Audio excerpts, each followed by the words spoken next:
আসসালামু আলাইকুম বন্ধুরা, তুমি যদি একজন নতুন ইউটিউবার হও তাহলে এই ভিডিওটা তোমার জন্য। আজকে আমি বলবো এমন সাধারণ 5টি ভুল যেগুলো প্রায় সব নতুন ইউটিউবাররা করে। আর যদি তুমি এগুলো ঠিক করতে পারো তাহলে অনেক দ্রুত তুমি সফল হবে। তো চলো শুরু করা যাক। প্রথম ভুল হচ্ছে শুধু ভিউ এর পেছনে ছোটা। অনেকেই ভাবে যে টপিকে ভিউ বেশি হয় সেটাই বানাবো, কিন্তু এতে কি হয়, তুমি নিজের আগ্রহ হারিয়ে ফেলো। যেটা তুমি ভালো জানো, যেটা নিয়ে ঘন্টার পর ঘন্টা কথা বলতে পারবে, সেই টপিকটা নিয়ে ভিডিও তৈরি করা। দ্বিতীয় ভুল, থাম্বনেল আর টাইটেলকে অবহেলা করা। ইউটিউবে কেউ তোমার ভিডিও আগে দেখে হচ্ছে থাম্বনেল।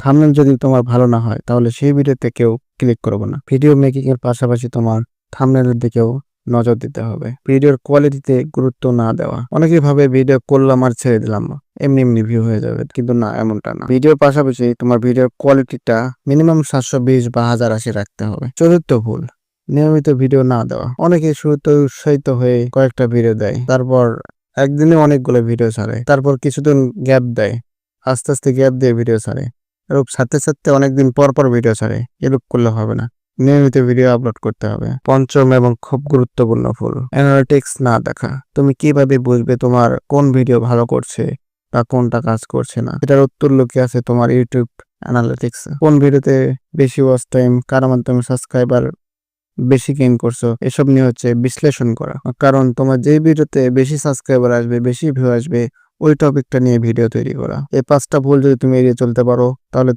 তুমি খুব দ্রুত তোমার চ্যানেলের উন্নতি দেখতে পাবে।